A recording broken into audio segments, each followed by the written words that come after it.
اعوذ باللہ من الشیطان الرجیم بسم اللہ الرحمن الرحیم۔ اللہ تبارک و تعالیٰ کے نام سے شروع جو بڑا مہربان اور نہایت رحم کرنے والا ہے۔ ایک ایسی قوم جس پر اللہ تبارک و تعالیٰ نے اپنا دردناک عذاب نازل فرمایا اور اس قوم کے تمام لوگوں کو بندر بنا دیا۔ اس قوم کے لوگ کون سا ایسا گناہ کرتے تھے جس کی وجہ سے اللہ تبارک و تعالیٰ نے ان پر دردناک عذاب نازل فرمایا، اور یہ لوگ بندر بننے کے بعد کتنی دیر زندہ رہے، اور پھر ان کو کس قدر دردناک موت آئی۔ جب یہ لوگ بندر بن گئے تو یہ لوگ اپنے عزیزوں اقارب کو دیکھ کر ان سے کیا کہتے تھے، اور کہ آج کے دور میں پائے جانے والے بندر اسی قوم کی نسل میں سے ہیں۔ ان تمام تر سوالات کے جوابات قرآن و حدیث کی روشنی میں آج کی اس ویڈیو میں ہم آپ کو بتائیں گے، لہٰذا آپ سے گزارش ہے کہ ہماری اس ویڈیوز کو اینڈ تک ضرور دیکھیے گا۔ انسانوں کے بندر بننے کی ابتدا حضرت داؤد علیہ السلام کے دور سے ہوئی۔ اس واقعے کے پس منظر کچھ یوں ہیں۔ حضرت داؤد علیہ السلام اور ان کی قوم سمندر کے کنارے ایلا نامی گاؤں میں رہتے تھے، اور ان کی تعداد 70,000 کے قریب تھی۔ یہ قوم بڑی ہی خوشحال تھی اور اللہ تبارک و تعالیٰ کی فرما بردار قوم تھی۔ اس قوم کو اللہ تعالیٰ نے بے شمار نعمتوں سے نوازا تھا۔ ہر طرف سرسبز و شاداب باغات اور ہر طرف ہریالی ہی ہریالی تھی، اور اللہ تعالیٰ کی بے پناہ کرم نوازی تھی۔ یہ لوگ اپنی اس زندگی میں بہت ہی خوش تھے۔ حضرت داؤد علیہ السلام کی قوم چونکہ سمندر کے کنارے رہتی تھی تو اللہ تعالیٰ کا ان پر یہ خاص کرم تھا کہ سمندر کے اس کنارے پر بے پناہ مچھلیاں آتی تھی، جن کا یہ لوگ کاروبار کرتے تھے اور بہت ہی خوشحالی والی زندگی گزارتے تھے۔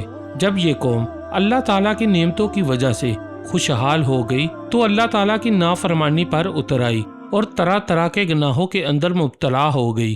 اور پھر ایک دن اللہ تعالیٰ نے اس قوم کا امتحان لینے کا ارادہ کیا اور حضرت داؤد علیہ السلام کو وحی بھیجی کہ اپنی قوم سے کہہ دیں کہ وہ ہفتے والے دن مچھلی کا شکار کرنا بند کر دے۔ اس طرح اللہ تعالیٰ نے حضرت داؤد علیہ السلام کی قوم پر ہفتے والے دن مچھلیوں کا شکار حرام فرما دیا، اور پھر یہاں سے اس قوم کی بربادی شروع ہو گئی۔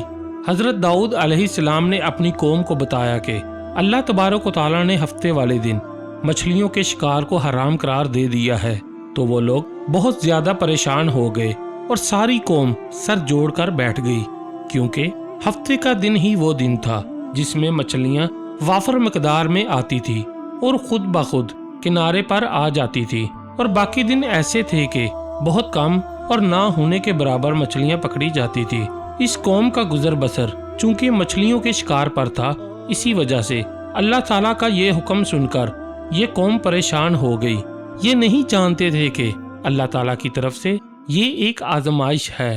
پھر ایک دن شیطان نے ان کو وسوسہ ڈالا کہ سمندر سے نالیاں نکال کر خشکی میں بڑے بڑے حوض بنا لیے جائیں۔ جب ہفتے والے دن مچھلیاں آئیں گی تو وہ نالیوں سے ہو کر ان بڑے بڑے حوضوں میں آ جائیں گی، اور اس طرح پھر ان نالیوں کا منہ بند کر دیا جائے، اور پھر اگلے دن یعنی اتوار والے دن ان کو پکڑ لیا جائے۔ شیطان نے اس قوم کے لوگوں کو ورگلایا کہ اس طرح ہم ہفتے والے دن شکار سے بھی بچ جائیں گے اور مچھلیاں بھی ہاتھ آ جائیں گی اور وہ بھی پکڑی جائیں گی۔ بہت سے لوگوں کو یہ ہلا بازی اچھی لگی اور انہوں نے ایسا کرنا شروع کر دیا، اور سمندر سے چھوٹی چھوٹی نالیاں نکال کر بڑے بڑے حوضوں میں ڈال دی، جس کے ذریعے وافر مقدار میں مچھلیاں ان حوضوں میں داخل ہو جاتی ہے۔ اس قوم کے بدبخت لوگوں کو شیطان کا یہ ہلا بہت پسند آیا، لیکن اس قوم نے یہ نہ سوچا کہ جب مچھلیاں سمندر سے حوض میں آ کر قید ہو گئی تو پھر مچھلیوں کا شکار ہی ہو گیا۔ اس لیے یہ شکار بھی ہفتے والے دن ہی قرار پایا جو اللہ تبارک و تعالیٰ نے حرام قرار دیا تھا۔ اس موقع پر یہودیوں کے 3 گروہ ہو گئے۔ کچھ لوگ ایسے تھے جو شکار کے اس شیطانی ہلے سے منع کرتے تھے اور ناراض و بیزار ہو کر شکار سے باز رہے، اور کچھ لوگ اس قوم کو دل سے برا جان کر خاموش رہے، لیکن انہوں نے شکار نہ کیا اور دوسروں کو منع بھی نہ کرتے تھے، بلکہ یہ لوگ منع کرنے والوں سے یہ کہتے تھے کہ تم لوگ ایسی قوم کو نصیحت کرتے ہو جنہیں اللہ تبارک و تعالیٰ عنقریب ہلاک کرنے والا ہے۔ اور ان پر اپنا دردناک عذاب نازل فرمانے والا ہے۔ اور اس قوم کے کچھ لوگ ایسے تھے جو سرکش اور نافرمان لوگ تھے، جنہوں نے اللہ تعالیٰ کے حکم کے اعلانی مخالفت کی اور شیطان کے ہلے بازی کو مان کر ہفتے والے دن شکار کرنے لگے۔ یہ لوگ اللہ تعالیٰ کے حکم کی کھلی مخالفت کرتے اور ہفتے والے دن مچھلیوں کا شکار کر کے ان کو کھایا کرتے اور بیچا کرتے ہیں۔ پیارے دوستو، حضرت داؤد علیہ السلام کی قوم کے 1200 ایسے نافرمان افراد تھے جو منع کرنے کے باوجود بھی ہفتے کو ان نالیوں کے ذریعے شکار کرتے رہے۔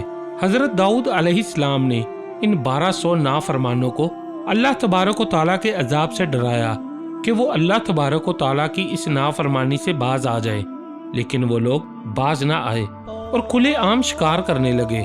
چنانچہ وہ لوگ جو اس بات کو برا جانتے تھے، ان لوگوں نے اپنے اور ان نافرمانوں کے درمیان ایک دیوار کھڑی کر دی، جس کے ایک طرف وہ 1200 نافرمان رہتے تھے اور دوسری طرف وہ لوگ تھے جو شکار سے باز رہے۔ حضرت داؤد علیہ السلام نے اپنی اس قوم کے نافرمانوں کو بارہا سمجھایا، لیکن یہ لوگ اپنی نافرمانی سے باز نہ آئے اور اسی طرح اللہ تعالیٰ کی نافرمانی کرتے رہے اور شکار کرتے رہے۔ پھر ایک دن حضرت داؤد علیہ السلام نے عذابناک ہو کر شکار کرنے والوں پر لعنت فرما دی۔ اس کا اثر یہ ہوا کہ ایک دن خطا کاروں میں سے کوئی بھی اپنے گھروں سے باہر نہ نکلا۔ یہ منظر دیکھ کر کچھ لوگ ان کی دیواروں پر چڑھ گئے تاکہ معلوم ہو سکے کہ وہ لوگ کس حال میں ہیں۔ جب ان لوگوں نے ان نافرمانوں کو دیکھا تو وہ سب کے سب بندر کی صورت میں مسخ ہو چکے تھے۔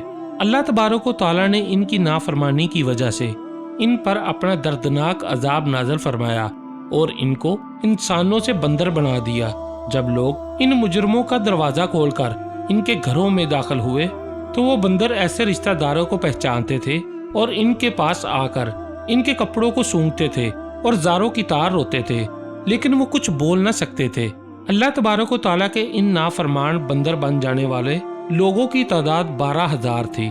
ان 12,000 لوگوں نے اللہ تعالیٰ کی نافرمانی کی اور اللہ تعالیٰ نے ان کو بندر بنا دیا، جس طرح کہ اللہ تعالیٰ سورہ بقرہ میں ارشاد فرماتا ہے، اور بے شک ضرور تمہیں معلوم ہے تمہیں کہ وہ جنہوں نے ہفتے میں سرکشی کی تو ہم نے ان سے فرمایا کہ ہو جاؤ بندر، دھتکارے ہوئے۔ اس طرح حضرت داؤد علیہ السلام کی قوم کے 12,000 نافرمان بندر بن گئے۔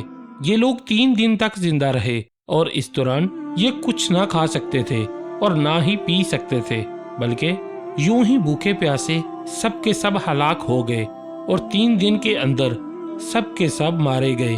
اور وہ لوگ جو ان نافرمانوں کو اللہ تعالیٰ کی اس نافرمانی سے منع کرتے تھے، اللہ تعالیٰ نے ان کو اس عذاب سے سلامت رکھا، اور وہ لوگ جو اس شکار کو برا جان کر خاموش رہتے تھے، اللہ تعالیٰ نے ان کو بھی اس عذاب سے سلامت رکھا۔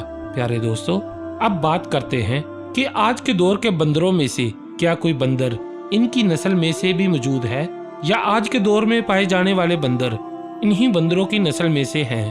اس کے متعلق روایات میں آتا ہے کہ حضرت عبداللہ بن مسعود رضی اللہ تعالی عنہ سے روایت ہے کہ حضور پاک صلی اللہ علیہ وآلہ وسلم سے کسی نے سوال کیا کہ آج کے بندر کیا حضرت داؤد علیہ السلام کی قوم سے ہیں؟ تو حضور نبی کریم رؤوف الرحیم صلی اللہ علیہ وسلم نے ارشاد فرمایا کہ اللہ تبارک و تعالی جس قوم پر عذاب بھیجتا ہے یا ان کی شکلوں کو مسخ کرتا ہے تو یہ عذاب انہی پر ہوتا ہے جن پر وہ عذاب نازل ہوا تھا، اور اس کے بعد اللہ تعالیٰ ان لوگوں کو ہلاک کر دیتا ہے اور ان کی آگے نسل نہیں بڑھتی۔